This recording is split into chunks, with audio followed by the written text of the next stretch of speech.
C'étaient les plus grands financiers du monde. Extraordinairement riches, extraordinairement puissants et extraordinairement discrets. Ils se sont sortis de la misère pour devenir la plus riche famille d'Europe. Tout ce qu'ils touchaient se transformait en or, presque littéralement. Leur argent a remporté des guerres, sauvé des gouvernements, bâti des chemins de fer et influencé la politique mondiale. Partout où il y avait une guerre, ils étaient impliqués et ils étaient présents à tous les grands événements mondains. Leur fortune a également acheté les plus grands vins, les plus belles œuvres d'art et les plus somptueuses demeures. De magnifiques collections de tapisseries et de tableaux. Durant 200 ans, ils ont combattu l'establishment, l'antisémitisme et parfois les membres de leur propre famille.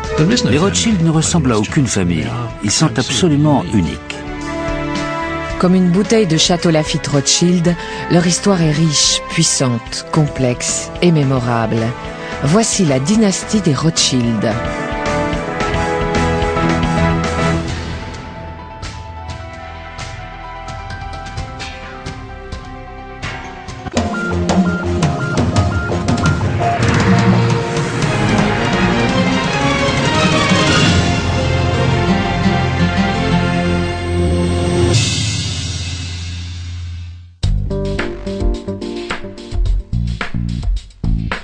Printemps 1995. Un jeune homme de 25 ans fait une pause cigarette devant une compagnie financière. Il échange quelques mots avec un autre fumeur, Timothy Baraket, qui lui parle de son intention de lancer une société d'investissement. Quand le jeune homme lui propose ses services, Baraket hésite. Puis l'inconnu lui dit son nom. Il est Nat Rothschild, la 7e génération de la célèbre famille de banquiers. Bien qu'il soit jeune et relativement inexpérimenté, Nat est embauché. Nat Rothschild est entré dans le métier notamment pour être ce qu'on appelle un faiseur de pluie, quelqu'un qui peut développer une activité et lever des fonds. Bientôt, Nat ne se contente plus de réunir de l'argent, il l'investit et montre un grand talent pour la prise de risque et les investissements à fort rendement. Il s'est imposé comme un investisseur avisé dans le monde entier. Il mettait de l'argent dans les secteurs les plus risqués des pays émergents. Il a par exemple fait de gros investissements en Russie. La décision d'embaucher le jeune Rothschild sur son nom s'est donc révélée judicieuse. Ticus Capital, le hedge fund créé par Baraket, est devenu une entreprise valant 14 milliards de dollars avec un taux de croissance annuel de 30%. Une nouvelle génération de Rothschild fait donc preuve de cet instinct légendaire en matière de finance. Je pense qu'il possède l'audace et la perspicacité typique de sa famille. On dit maintenant qu'il pourrait devenir à terme le plus riche de tous les Rothschild, revitaliser et agrandir encore la fortune familiale. Si tel est le cas, ce sera un nouveau chapitre remarquable dans la saga d'une famille qui fascine depuis plus de 2 siècles. L'histoire des Rothschild commence au XVIIIe siècle dans le ghetto juif sordide et surpeuplé de Francfort. Mayer Amschel Rothschild, son épouse Göttel Schnapper et leurs 10 enfants, 5 garçons et 5 filles, mènent la vie très pieuse de juifs orthodoxes. C'était une existence sans grande liberté. Les portes du ghetto étaient fermées la nuit, le dimanche et pour toutes les fêtes chrétiennes. Les juifs n'ont pas le droit de posséder des biens immobiliers, portent des insignes jaunes sur leurs vêtements et payent de lourds impôts. Comme la plupart des métiers leur sont interdits, ils ont du mal à gagner leur vie. Mais il est un secteur qui leur est ouvert, la banque, car leurs voisins chrétiens n'ont pas le droit d'accorder des prêts à usure. Bien qu'ils n'aient pas le droit de tenir boutique hors du ghetto, les Juifs pouvaient faire certaines choses, notamment le change et le prêt d'argent, ce qui n'était pas autorisé à leurs concurrents non-juifs.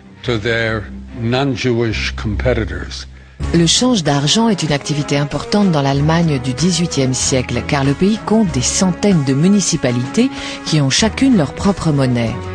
Or, Mayer Amschel est particulièrement doué pour les affaires. Il était très fort en calcul. Bien sûr, à l'époque, il n'y avait pas de calculatrice. Il faisait tout de tête. Il commence alors à revendre des pièces de monnaie anciennes, des médailles, des antiquités et des curiosités. il a aussi du flair pour repérer les opportunités commerciales. Il avait un grand esprit d'entreprise. Il a eu l'intelligence de comprendre que le meilleur moyen de réussir, c'était de se faire connaître auprès d'une grande famille princière de l'Empire austro-hongrois. Il a choisi le prince le plus riche, qui, par chance, vivait à proximité. Le prince Guillaume de Hesse-Kassel a fait fortune en louant ses soldats aux Britanniques comme mercenaires. Les Hessiens, comme on les appelle alors, se sont battus par exemple dans les colonies américaines. Mayer Amschel sait que le prince Guillaume a une passion qui pourrait être son ticket d'entrée à la cour, la numismatique. Il est allé voir Guillaume de Hesse-Kassel, lui a donné des pièces et a fait une partie d'échecs avec lui. Son but était de se faire bien voir, et très lentement, ils ont tissé des liens. C'est une décision avisée. Bientôt, le prince lui fait suffisamment confiance pour l'autoriser à investir de l'argent pour son compte. Il lui a donné environ 800 livres, ce qui était une grosse somme d'argent à l'époque. Il lui a également permis de se présenter comme l'agent du prince Guillaume. Comme ses affaires sont florissantes, il est rejoint par ses 5 fils, Amschel, Salomon, Nathan, James et Karl, qui se chargeront des relations avec les clients. Les 5 filles travaillent aussi, mais à la maison. Les filles faisaient les travaux d'écriture. Elles tenaient les livres de compte. Leur père insiste sur un point. En affaires, ils doivent respecter sa philosophie. D'abord, toujours payer vos factures à temps. Ne jamais avoir de retard. Ne jamais contracter de dette. Ensuite, être scrupuleusement honnête dans toutes vos transactions. Honnête et franc. Pour qu'il n'y ait jamais aucune suspicion de tromperie associée au nom des Rothschild. Cette approche porte ses fruits. En 1796, Mayer Amschel est l'un des 10 juifs les plus riches de Francfort. Mais le ghetto est trop étouffant pour Nathan, son 3e fils. Nathan était de loin celui qui aimait le plus prendre des risques et le plus audacieux. Il voulait affronter le monde.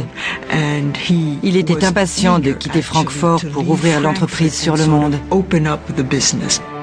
Cet ambitieux jeune homme trapu, aux cheveux roux, pressent que l'économie anglaise en plein essor pourra lui donner sa chance. C'était quelqu'un qui avait un but et la ténacité nécessaire pour l'atteindre. Malgré son manque de maîtrise de l'anglais, Nathan s'installe à Manchester, le cœur de l'industrie du textile, et commence à exporter du tissu à destination de son père à Francfort et du reste de l'Europe. Il était extrêmement malin et déterminé. Il n'avait aucun loisir. Son seul hobby, c'était son travail. Il y passait toutes ses journées. Il était très ambitieux. En 1806, il consolide sa nouvelle identité anglaise en épousant Anna Barren Cohen, la fille d'un riche financier juif. Il s'installe à Londres et, avec le soutien de son beau-père, ouvre son propre établissement financier, N.M. Rothschild et Fils. Il n'a pas fallu longtemps pour qu'il acquiert une place de leader auprès de ses frères. Il était tous les matins à la Bourse de Londres, où il avait même sa place de prédilection à côté d'une colonne. Mais bientôt le destin de Nathan bascule. Les actions d'un ambitieux général français vont propulser la famille Rothschild vers des sommets en termes de puissance et de richesse.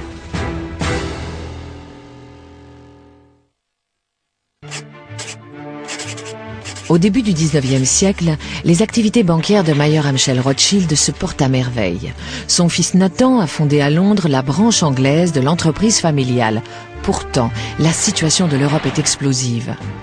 Sur le continent, l'empereur Napoléon Bonaparte est au milieu d'une longue campagne militaire.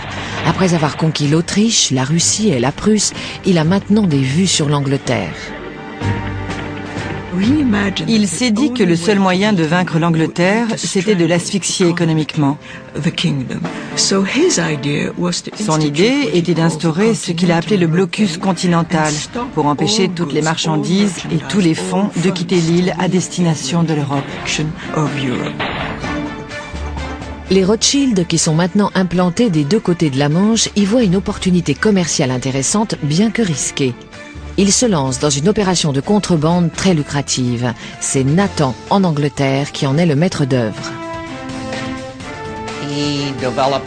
Il a fait construire des bateaux spéciaux, petits et rapides, pour traverser la Manche.